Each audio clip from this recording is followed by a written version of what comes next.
What's up, guys? It's the holiday season, and you know what that means. VPNs are going to be on sale. You've probably seen a bunch of ads for different VPN companies already, and YouTube, as well as other content creators, are ramping up their shilling for them. Now, this isn't a knock against sponsored content. I get that YouTube demonetizes people a lot, and direct advertising is a good source of revenue because you don't have to deal with YouTube being a middleman and deciding what type of content is and isn't appropriate for advertisers. You just go directly to the advertisers, or they come to you, they know what your content's all about, and they decide whether or not they want you to advocate for them. But let's be honest, a lot of these YouTubers, they don't really know much about VPNs to begin with. They don't really understand how they work. They're probably just reading what the company told them to read in the advertising papers. And the end result is that their audience is getting uninformed. A lot of the people that watch these YouTubers and trust them for information are buying VPNs for the wrong reason. So I'm going to start with what VPNs are actually good for. So you've probably heard that a VPN is a good way to keep your data private. And this is partially true because a VPN is at the very least always going to be an encrypted connection.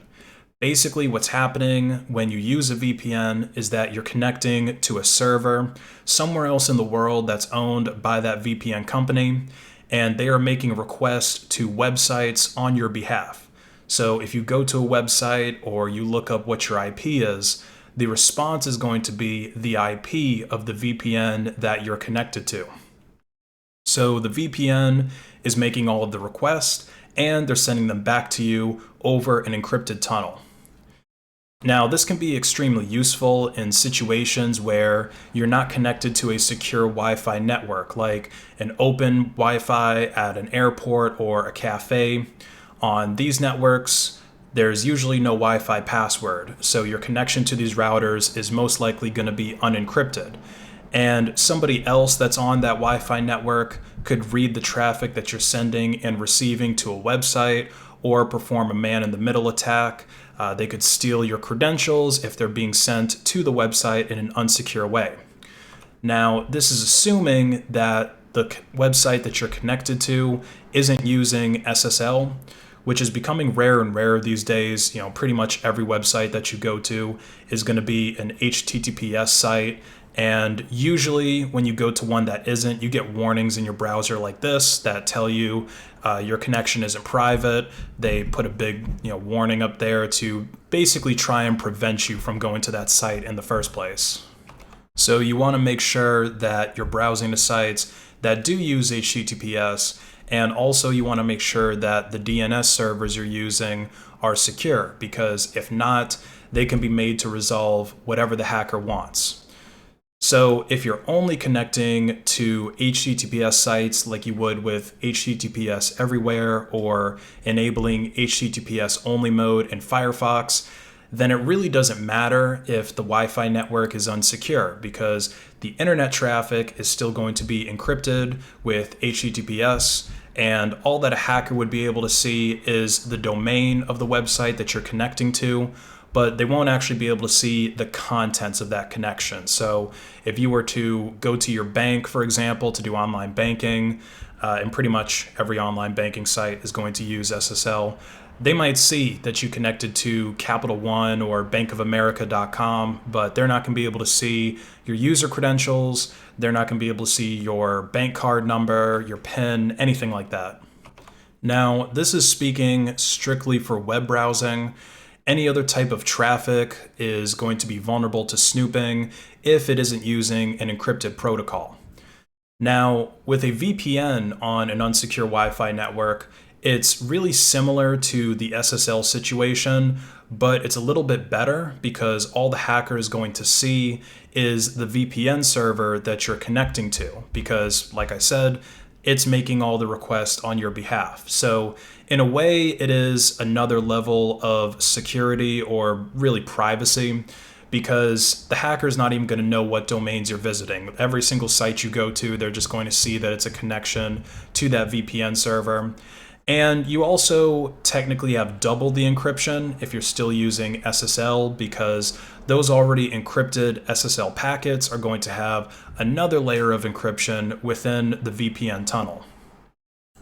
Now, the other advantage to VPNs is being able to spoof your location to websites that you visit.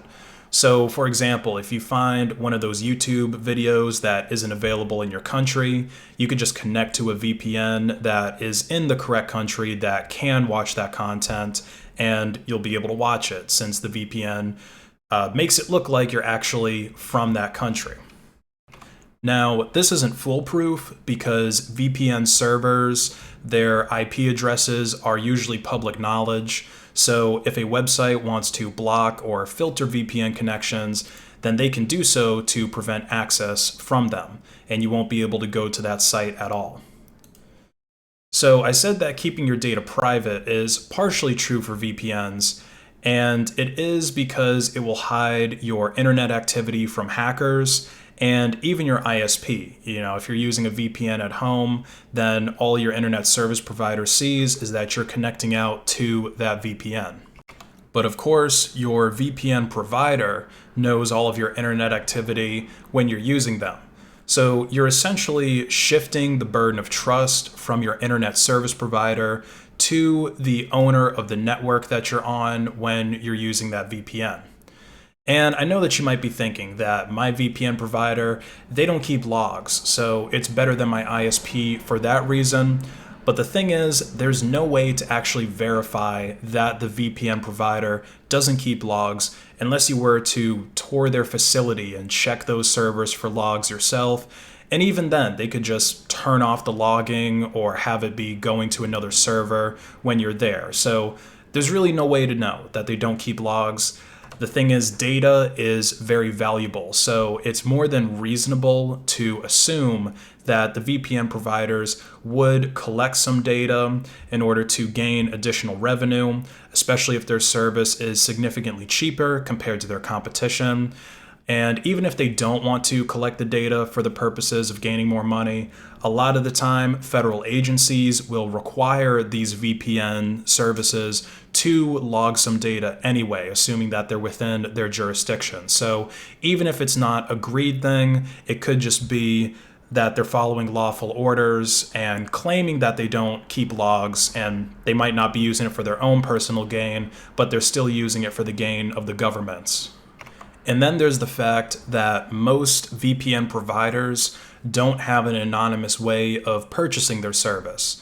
So associating the data that you're using with that VPN to whatever your account with them is, to your personal information, is pretty easy.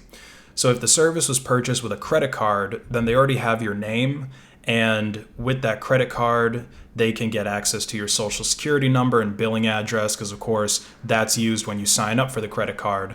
And you also typically have to provide an email address when you're setting up VPN service. So you're providing the same amount of identifying information that you would to your ISP, except the VPN has the potential to gather even more data from you than your ISP because it's marketed as something to use on other networks in addition to your home. So if you're VPNing your cell phone service and your laptop's connection on every coffee shop Wi-Fi that you connect to, this is going to leave a much bigger footprint than just using your home internet, because obviously you're not using your home internet when you're using cellular service. You're not using your home internet when you're away on a trip using other people's Wi-Fi networks. And VPN is also very overrated when it comes to avoiding online tracking. So it is true that a VPN can mask your IP, but if your browser has a WebRTC leak, as is the case with most browsers' default configurations, then your real IP address can still be read. Even if you prevent WebRTC leakage by adjusting your browser settings or installing an add-on that prevents it, this doesn't fix the problem with your user agent. So even though a VPN is making a request on your behalf, it still sends your user agent to the website.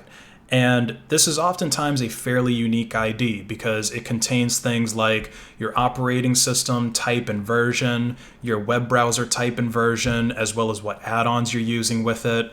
It also contains hardware information like your CPU, your GPU, your battery life, your screen size, and resolution.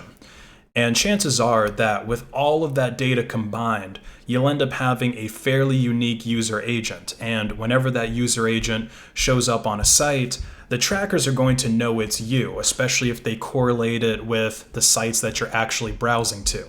So if you all of a sudden appear to be from another place in the world after switching VPNs, but you still have the same user agent, it's going to be pretty easy to figure out that it's you. And again, they know that you're using a VPN. They know that you're not two different people because they can tell based on the IP address that this is somebody using a VPN, using Tor, using a proxy, unless it's literally just a private proxy or private VPN that you set up yourself.